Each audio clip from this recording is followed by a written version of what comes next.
네. 여러분, 숨은 언제 쉬어야 할까요? 혹시 언제 숨 쉬어야지 하고 여러분 적어놓고 계획하고 생각하면서 숨 쉬는 분 계십니까? 당연히 어이없는 질문이죠. 우리는 언제 숨을 쉬어야 하는지 잘 생각하지 않습니다. 왜냐하면 숨은 특별한 때에만 혹은 내가 정말 힘들 때에만 쉬는 것이 아니라 살아있기 때문에 쉬는 거잖아요. 그렇기 때문에 우리는 숨을 자연스럽게 쉬고요. 숨이 멈춘다는 것은 내 생명이 끊겼다라는 것을 너무나 잘 알고 있습니다. 그렇다면 여러분, 기도는 영혼의 숨이라고 우리가 말을 하죠. 누가 붙였는지 모르겠지만 아주 좋은 표현이고 맞는 표현이라고 생각합니다. 그러나 많은 그리스도인들에게 기도는 숨이 아닌 것 같습니다. 기도는 여전히 문제가 생겼을 때 하는 것, 힘들 때 하는 행동, 답답할 때 하는 찾는 방법인 거죠. 그래서 어떤 분들은 이렇게 이야기하기도 합니다. 목사님, 요즘 기도가 잘 안 나옵니다. 이게 무슨 말이에요? 제가 예전에 사역을 초창기에 정말 열정적으로 할 때요, 저는 이 말이요, 청년들에게서 주로 들었거든요. 목사님, 전도사님, 기도가 잘 안 돼요. 근데 저한테 이 말이요, 목사님, 숨이 잘 안 쉬어져요 라는 말처럼 들렸던 때가 있었습니다. 여러분, 숨이 잘 안 쉬어지는 사람을 보면 어떻게 해야 됩니까? 숨 쉬어. 응원하면 됩니까? 제가 인공호흡까지는 해본 적이 없지만 보통 CPR 하잖아요. 그런 것처럼 숨이 잘 안 쉬어지는 것 같은, 기도가 안 된다고 말하는 이 친구를 놓고 정말 열심히 기도했어요. 하나님, 이 친구가 기도할 수 있도록, 기도가 트이도록, 입이 열리고 기도할 수 있도록 그렇게 기도했습니다. 근데 요즘은요, 이 말이 조금 다르게 들리기도 합니다. 어떻게 들리냐면, 목사님, 제 삶에 요즘 그렇게 큰 문제가 없습니다 라는 말로요. 물론 너무 지치고 힘들어서 기도가 안 나온다는 것, 그것도 압니다. 제가 말했던 것처럼 CPR이 필요한 것, 그런 순간, 그런 때가 있다는 건 너무나 잘 알고 있습니다. 하지만 대부분 기도가 잘 안 된다는 표현은 내 삶에 그렇게 큰 문제가 없다라는 말과도 같이 느껴지는 것 또한 사실입니다. 그래서 우리는 어쩌면 문제가 생기면 기도하고 문제가 지나가면 기도를 멈추는 것을 반복하지 않습니까? 저는 이것이 완전히 틀렸다라고, 잘못했다라고 말하고 싶지 않고요, 그렇게 생각하지 않습니다. 힘들 때, 아플 때 어떻게 해야 합니까? 더 크게 숨 쉬어야 되죠. 숨이 잘 안 쉬어지면요, 도움을 받아서라도 숨 쉬어야 합니다. 그런데 오늘 말씀처럼 쉬지 말고 기도하라는 이 말씀을 우리가 어떻게 받아들이고 또 기도해야 할까요? 어떻게 하면 쉬지 않고 우리가 기도할 수 있냐는 겁니다. 정답을 말씀드리면요, 내 인생에 문제가 계속 생기면 됩니다. 아무도 동의를 하지 않네요.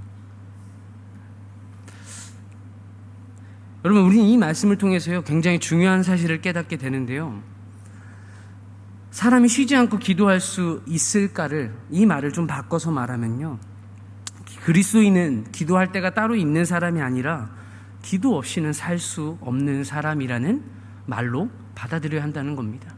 마치 숨을 멈추면 죽는 것처럼, 호흡이 끊어지면 죽는 것처럼, 영혼의 숨인 기도가 끊어지면 우리는 살아갈 수 없다라는 것을 알고 인정하며 그렇게 살아가야 한다라는 거예요. 그렇기 때문에 이렇게 살 수 있으려면요, 기도는요, 내 삶에 어려움이 생기고 문제가 생겼을 때만 하는 행동이 아니라 내가 누구인지 알고 무엇을 해야 하는지 아는 이 정체성에서 나오는 삶의 방식이라는 겁니다. 그럼 사람은요, 자기가 누구인가, 내가 누구라고 자기 자신을 생각하는가에 따라서 살아갑니다. 정체성을 따라 살아간다는 얘기예요. 예전에 제가 군대를 가서 휴가를 나온 적이 있습니다. 휴가를 나와서 친구들을 만나서 밥도 먹고 놀기도 합니다. 하지만 친구들은 저에게 자꾸만 짬밥 냄새가 난다고 놀리는 거예요. 이상하죠? 분명히 같은 밥을 먹고 있는데 저는 군대 짬밥을 먹지 않고 친구들과 같이 밥을 먹고 있는데도 친구들은 짬밥 냄새가 난다고 놀리는 거예요. 아무리 청바지를 입고 모자를 써도요, 군인 냄새가 난다는 겁니다. 친구들만 그럴까 싶었어요. 한 번은, 이거 좀 부끄러운 이야기인데요, 군대에는 휴가 말고 외박이라는 제도도 있습니다. 20대 한창 혈기왕성한 그 군인들이 같이 전우조 외박을 나왔어요. 한 4명 정도 이렇게 외박을 나왔는데 그 중에 너무나 계획적이고 너무나 놀고 싶었던 한 친구가 있었습니다.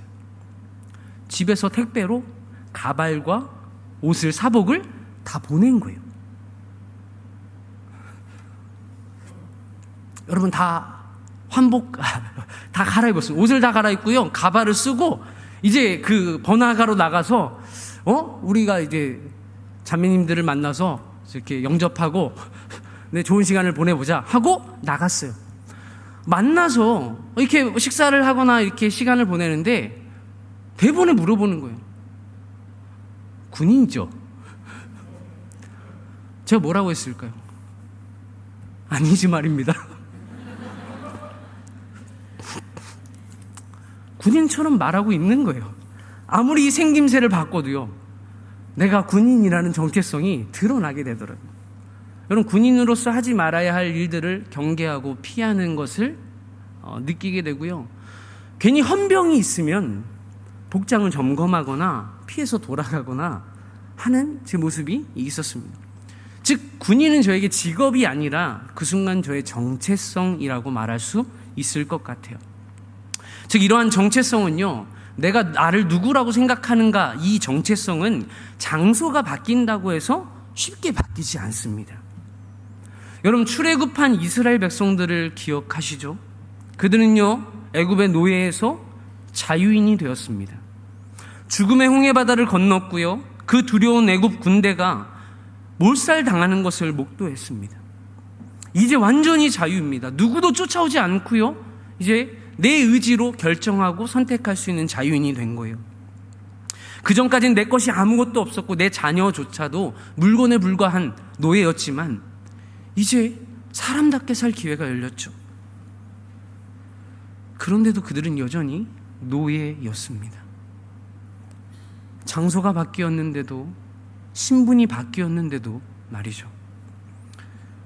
누구도 그들이 잘못했다고 때리지 않는데도 그들은 조금만 힘이 들고 조금만 뭔가 부담이 생기고 책임져야 할 문제들이 생기면 노예의 정체성으로 돌아가 버렸습니다. 하나님께서 이 정체성을 바꾸는 훈련을 광야에서 40년 동안 시킨 거 아니겠습니까? 근데 여러분, 그게 그만큼 어려운 거예요. 바뀌지 않는 겁니다. 내가 어떤 정체성을 가졌느냐에 따라 이집트의 노예에서 단지 장소만 바뀌었고 신분은 바뀌었지만 여전히 노예로 살다가 끝나는 인생이 될 수도 있고요, 이집트의 노예였지만 하나님의 백성으로, 자유인으로 약속의 땅 가나안으로 나아가고 또 가나안을 점령하는 군대가 되기도 하거든요. 이와 마찬가지로 그리스도인들도 그렇습니다. 우리는 여러분, 교회라는 장소에 있을 때에만, 혹은 교회에서 주는 직분을 가졌을 때에만 그리스도인이 아니잖아요. 직장에서도, 가정에서도, 학교에서도, 아이들은 학교에서도 장소가 바뀌어도 신분이 달라져도 우린 여전히 그리스도인입니다. 하지만 같은 그리스도인이라 하더라도요, 내가 어떤 정체성을 붙들고 사느냐에 따라 완전히 다른 삶을 살게 된다라는 겁니다. 여러분, 누구십니까? 당신은 누구입니까? 라는 질문에 보통 사람들이, 아니 그리스도인들도 어떻게 소개를 합니까? 이렇게 소개하는 것 같아요. 저는 어디 회사를 다니는 직장인입니다. 저는 주부입니다. 저는 학생이에요. 저는 사업가입니다. 물론 맞죠. 자신이 그렇게 지금 하고 있는 그 일을 정체성으로 여길 수 있습니다. 근데 여러분, 10년 정도 지나서 다시 물어봐도 답이 똑같게 나오겠습니까? 그럼 30년 뒤에 물어본다면요, 직장도 바뀔 수 있고요, 직장을 그만둘 수도 있습니다. 관계라는 것도 바뀌고 사람들의 평가도 달라질 겁니다. 학생들은 졸업하면 더 이상 학생이 아니죠. 그 정체성은 다시 거두어가고 빼앗기는 겁니다. 직장인은요, 아무리 열심히 일해도 직장에서 퇴사하게 되고 나가게 되면 그 정체성 역시 다시 반납해야 되는 겁니다. 사라지는 거죠. 내 직함이 무엇이었는가 상관없이요, 언젠가 내려놓아야 할 수 있는 겁니다. 그렇다면 그 모든 것이 사라진 그때에 우리는, 여러분은 누구입니까? 제가 좀 전에 말씀드린 이러한 정체성들은요, 끝이 분명하다라는 특징이 있습니다.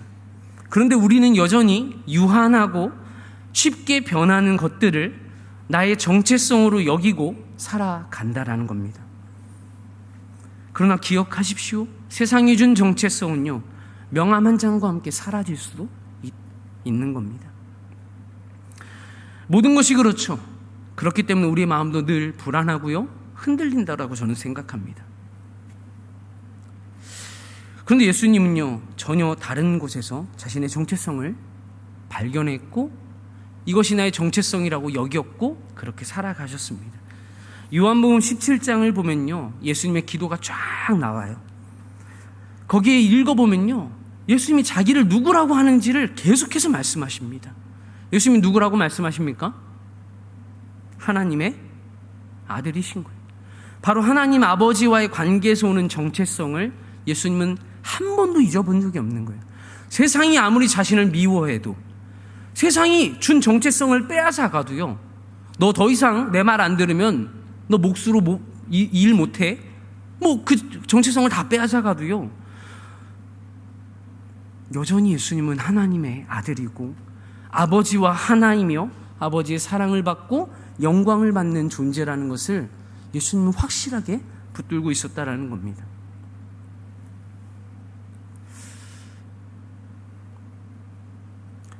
그리고 그 주님께서 우리를 이렇게 부르셨죠.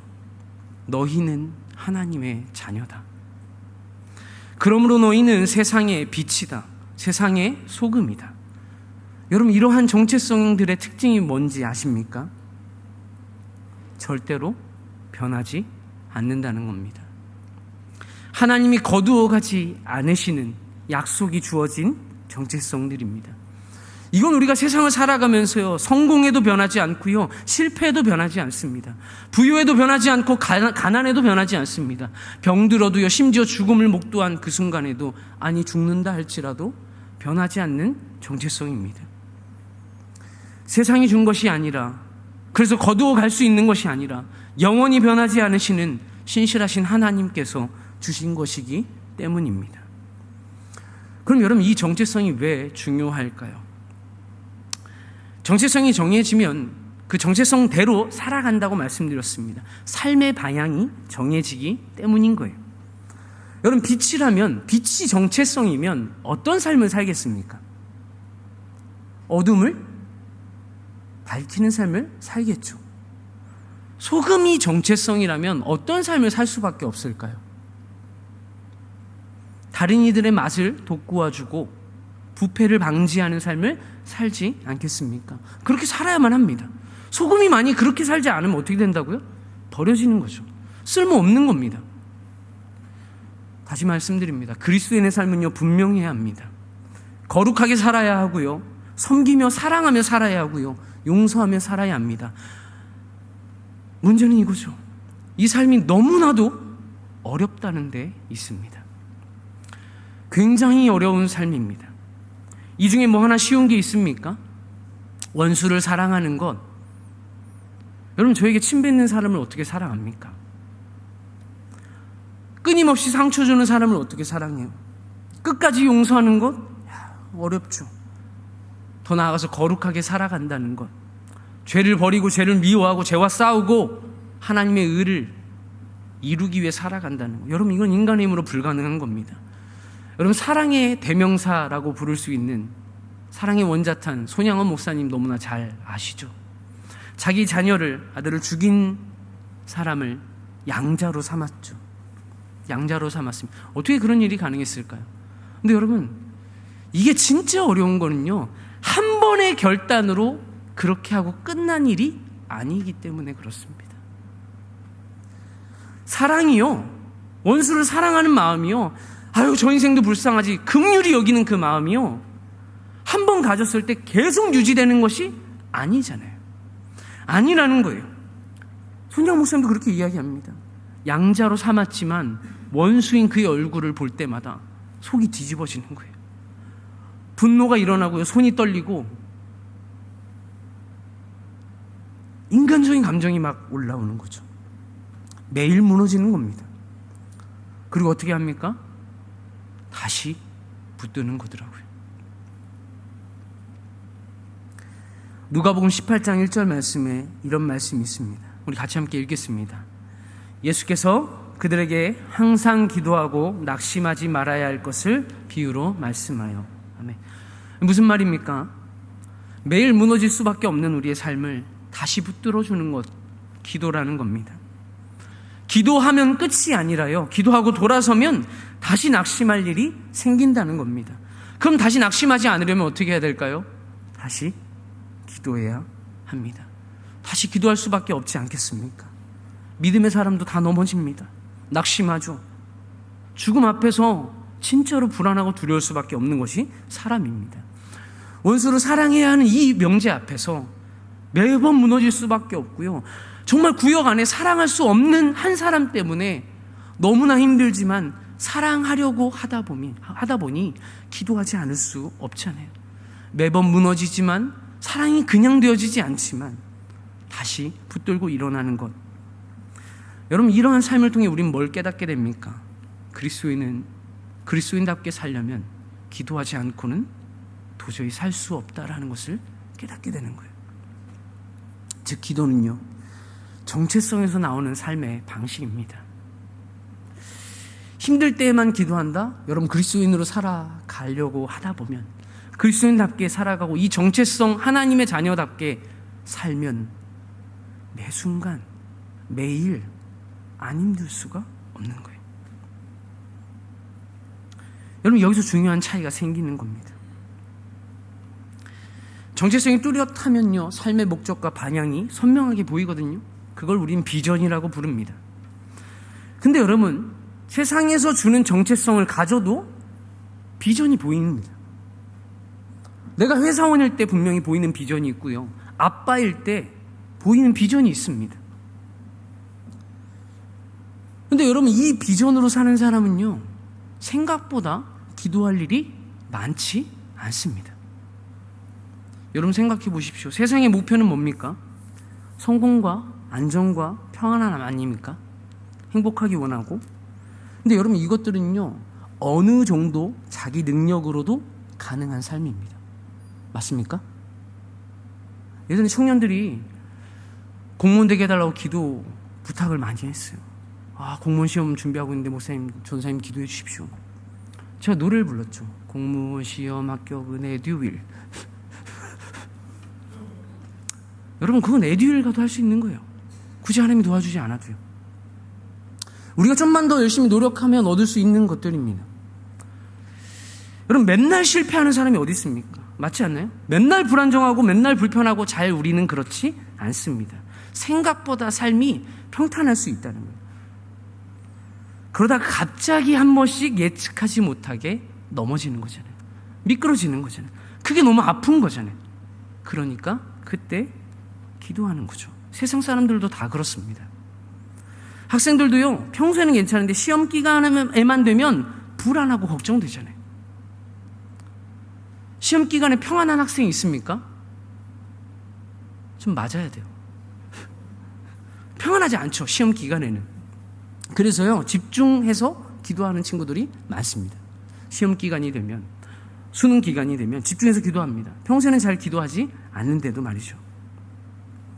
우리 중등부 친구들도요, 중간고사 기간이 되고 기말고사 기간이 되면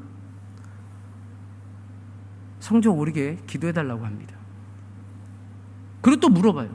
목사님, 기도하면 성적이 진짜 올라요? 제가 얘기합니다. 뭐라고 얘기할까요? 맞다고. 우리 하나님 선하신 분이라고, 은혜의 주님이시고 신실하신 분이라고. 기도해. 그러면 성적 올라. 네가 원하는 대학교 어디든 갈 수 있다. 그러니까 남들 3시간씩 공부하면 너는 3시간씩 기도하면 돼. 남들이 5시간 공부해? 그럼 너는 5시간 기도해. 신실하게 기도해라. 그러면 반드시 좋은 결과 있을 거야. 우리 하나님 신실하신 분이야. 어때? 공부하는 게 쉽겠지? 그렇게 이야기해줍니다. 정말. 여러분, 하나님께서 열심히 공부하는 친구와 열심히 쉬지 않고 기도하는 친구 누굴 들어 쓰시겠습니까? 저는 기도하는 사람 쓴다라는 믿음과 확신이 있어요. 대신에 신실하게 기도해야 되는 거예요. 3시간 동안 공부하죠. 그만큼 기도한다면 하나님이 어떻게든 고쳐서라도 쓰시지 않겠습니까? 도저히 쓸 수 있는 머리가 아니라면 벼락이라도 내려서 두뇌를 좀 활성시켜 줄 것 같아요. 여러분, 근데요, 이 기도하는 게 정말 쉽지 않아요. 그래서 우리는 어쨌든 사람들은 문제가 생길 때에만 혹은 잘 가다가 힘들고 미끄러질 때에만 기도하는 경우가 많습니다. 하지만 그리스도인들은 달라야 한다고 말씀드렸어요. 원수를 사랑해야 하고요, 세상 속에서 빛이 되어야 하고 소금이 되어야 합니다. 정직하게 살아야 하고요, 거룩하게 살아야 합니다. 하나님 자녀라는 이 영광스러운 정체성을 가진 사람에게만 보이는 비전이 있기 때문에 그렇습니다. 문제는 이 길이 아무리 어려워도 포기할 수 없는 영광이 있기 때문에요, 이 비전을 보고 달려가는 거예요. 그러려면 어떻게 해야 됩니까? 쉬지 않고 쉬지 말고 기도할 수밖에 없는 거예요.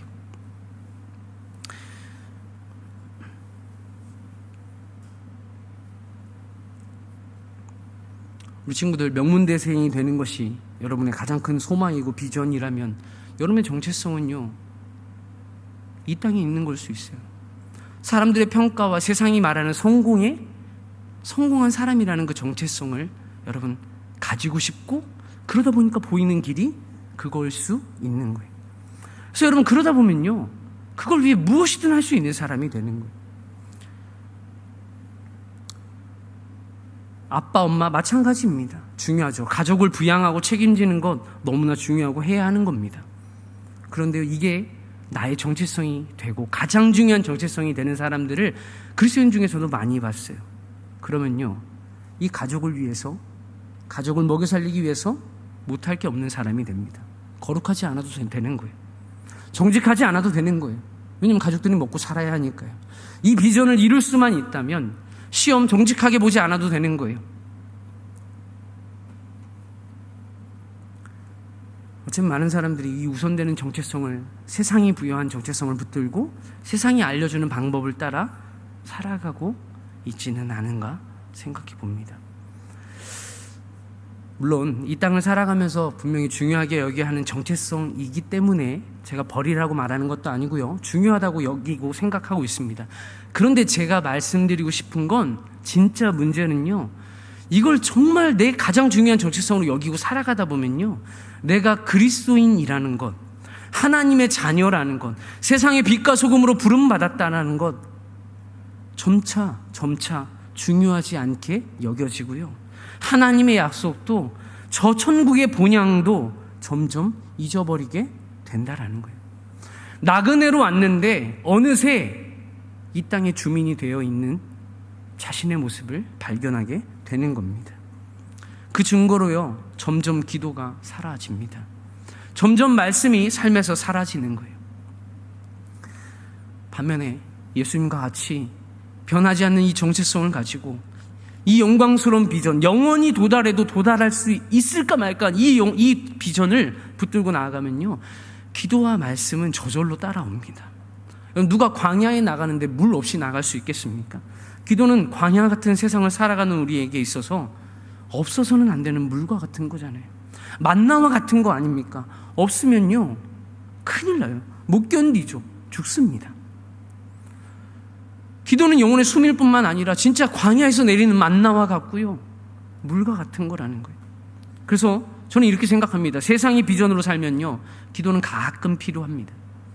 그런데 하나님의 비전으로 살다 보면요, 기도는요, 매 순간 필요합니다. 우리 삶이 그렇지 않습니까? 보세요. 예수님은 계속 기도하셨습니다. 새벽에도 기도하시고요, 사역 중에도 기도하셨고, 십자가 앞에서도요, 기도하십니다.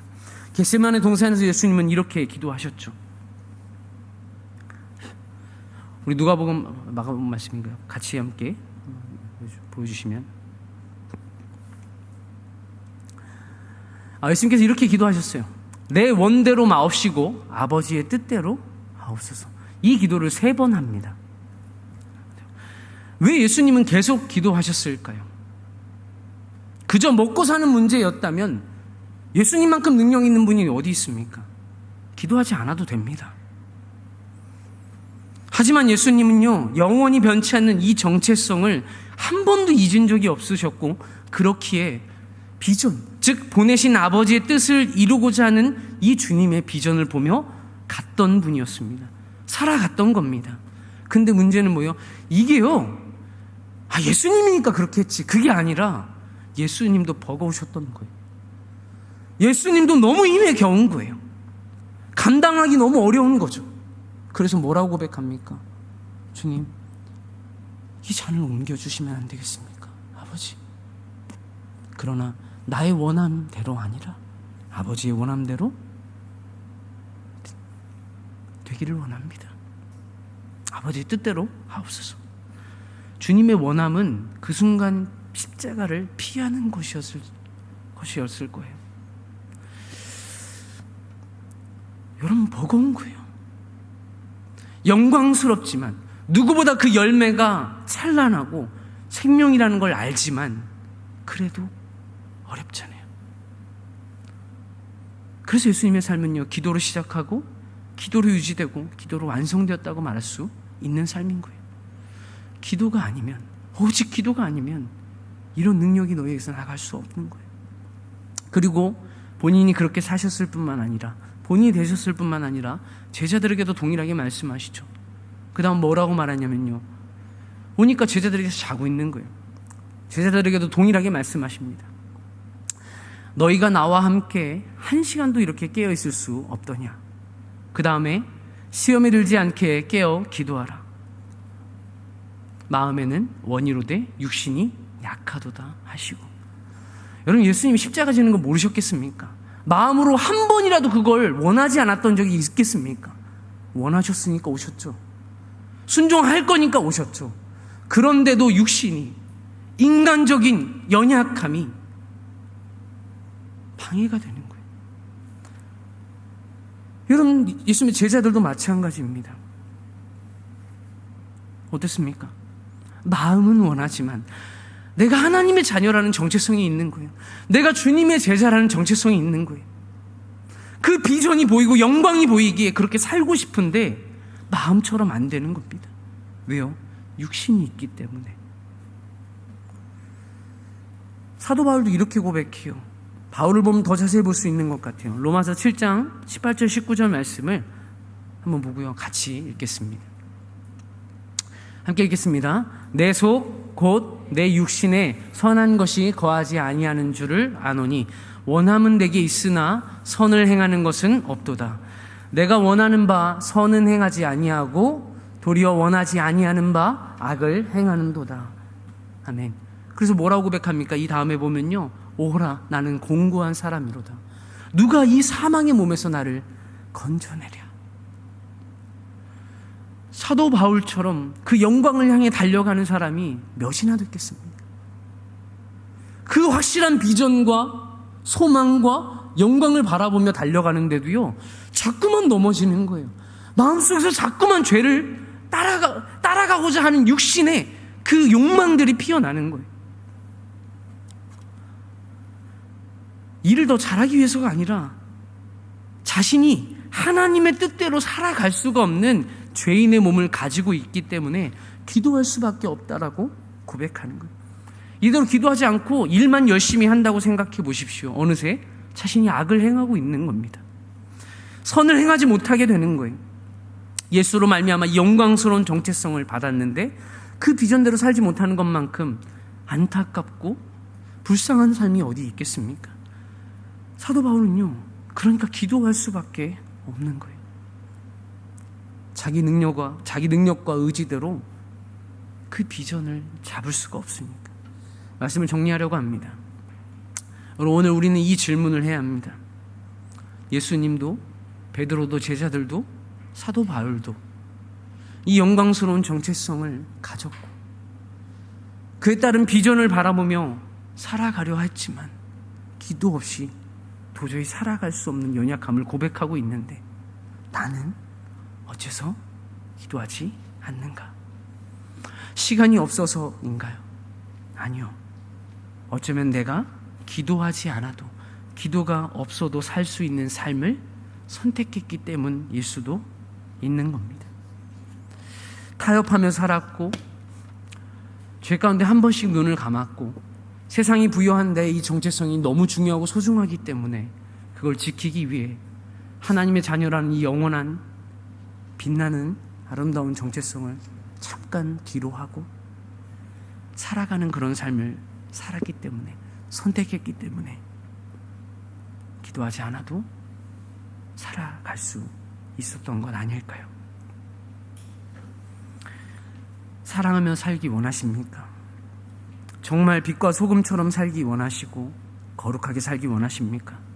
그렇다면 기도하지 않고는 살아갈 수 없다는 것을 여러분 알게 되실 겁니다.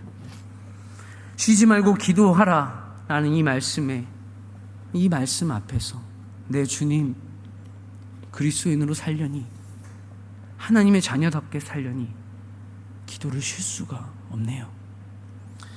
오늘 이 고백이 나와야 하지 않겠습니까? 오늘 이 고백을 하면서 이전에 내가 선택하며 살아왔던 그 정체성과 그 삶이 기도가 필요하지 않았다면 주님 앞에 그것 역시도 다시 한번 고백하면서 찬양하고 기도하는 시간을 가지면 좋겠습니다.